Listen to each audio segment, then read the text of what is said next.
रुक करेंगे अगली खबर का। उत्तर प्रदेश चुनाव में प्रचार के दौरान असदुद्दीन ओवैसी का एक और विवादित बयान सामने आ गया है।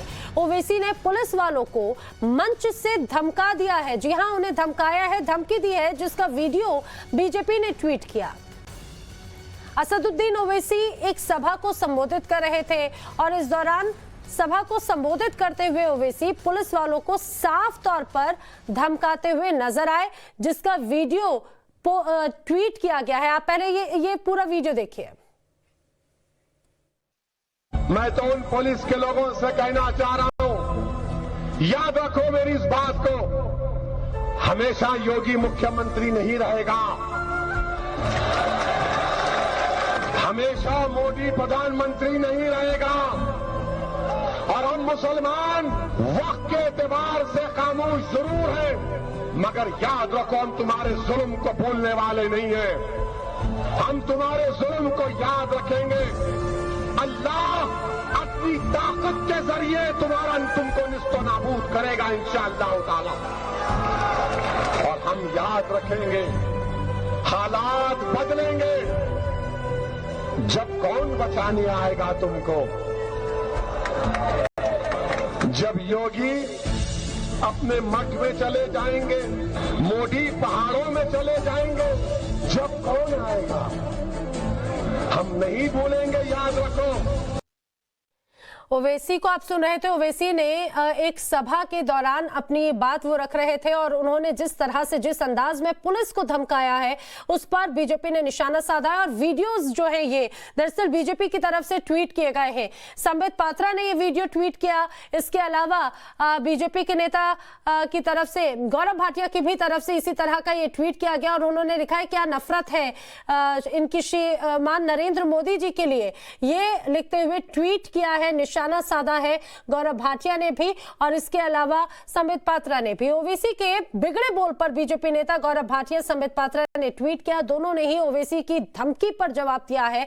संबित पात्रा बीजेपी प्रवक्ता ने लिखा है कि किसे धमका रहे हैं, याद रखना जब जब इस वीर भूमि पर कोई औरंगजेब और बाबर आएगा, तब तब इस मातृभूमि की कोख से कोई ना कोई वीर शिवाजी, महाराणा प्रताप और मोदी योगी बनकर खड़ा हो जाएगा। ये ट्वीट किया है संबित पात्रा ने। उन्होंने लिखा है कि सुनो, हम ना डरे थे मुगलों से, ना जिन्नावादियों से, तो तुमसे क्या खाक डरेंगे। वहीं इसी तरह से एक और ट्वीट बीजेपी नेता गौरव भाटिया ने लिखा है। गौरव भाटिया ने ट्वीट करते हुए निशाना साधा। उन्होंने लिखा है क्या नफरत है इनकी श्री नरेंद्र मोदी जी और योगी आदित्यनाथ के प्रति, नाम इज्जत से लिया करो राजनीति की लैला। उन्होंने ये कहते हुए निशाना साधा है। इस पूरे मसले पर क्या रिएक्शन सामने आ रहे हैं वो आपको सुनाते हैं। असदुद्दीन ओवैसी के इस बयान पर क्या कहेंगे? देखिए, जैसे जैसे भारत की साख दुनिया में बढ़ रही है, वैसे वैसे ऐसे लोगों की खुराफात बढ़ रही है। जहाँ एक तरफ भारत की साख को पूरी दुनिया सलाम कर रही है, वहीं इस तरह के जो लोग हैं वो खुराफात के ज़रिए देश को बदनाम करने की साजिश और षड्यंत्र करते हैं। और इस तरह के मनोरंजन मानुसों के किसी भी इस तरह के गैर जिम्मेदाराना बयान को कोई भी सीरियस नहीं लेता और न लेने की ज़रूरत है। लेकिन खुले में इस तरह से नकवी जी जब धमकी देते हैं ऐसे पुलिसकर्मियों को, जहाँ रैली में खड़े हैं पुलिसकर्मी, सीधे तौर पे धमकी दे रहे हैं कि अगर आगे हम आए तो हम देख लेंगे। देखिए, ये शुद्ध रूप से गुंडागर्दी वाली बात है। ये किसी भी सभ्य राजनेता की बात, किसी भी सभ्य व्यक्ति की बात नहीं हो सकती। ये अराजकता और उद्दंडता की पराकाष्ठा और गुंडागर्दी की पराकाष्ठा, इससे ज़्यादा कुछ नहीं। खोल करके सुन लो असदुद्दीन ओवैसी, ये भारत अब अलग तरह का भारत है। अब यहां तुष्टीकरण की चाह में कोई अपराधियों को बचाने वाला नहीं आएगा। अपराधियों पर कार्रवाई करते समय हमारे हाथ कांपेंगे नहीं। और भड़काने की कोशिश मत करो। उत्तर प्रदेश के चुनाव में ध्रुवीकरण करने की कोशिश मत करो। यहाँ योगी आदित्यनाथ जी का शासन है। अगर कोई ऐसी गतिविधि होगी जिससे सांप्रदायिक ध्रुवीकरण होगा, जिससे सांप्रदायिक उन्माद होगा, तो कठोरता से कार्रवाई होगी। ये भड़काने की कोशिश बंद करो। उत्तर प्रदेश अब कानून के राज में चल रहा है।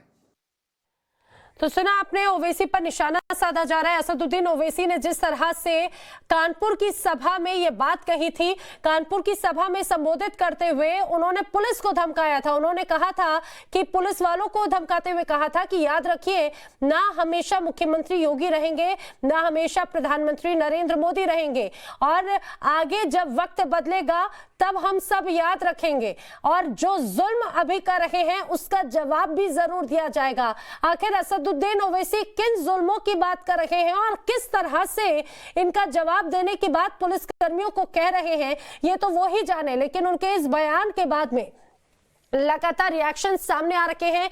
उन्होंने कहा था कि हम तुम्हारे जुल्म को याद रखेंगे और उन्होंने ये भी कहा था कि वक्त बदलेगा, वक्त करवट लेगा, ताकत के जरिए तुमको नेस्तनाबूद वक्त करेगा और ये आने वाला वक्त जरूर बताएगा। उनका कहना था कि मैं उन पुलिस कर्मियों को कहना चाहूंगा, मेरी इस बात को याद रखो, हमेशा योगी मुख्यमंत्री नहीं रहेंगे, हमेशा मोदी प्रधानमंत्री नहीं रहेंगे।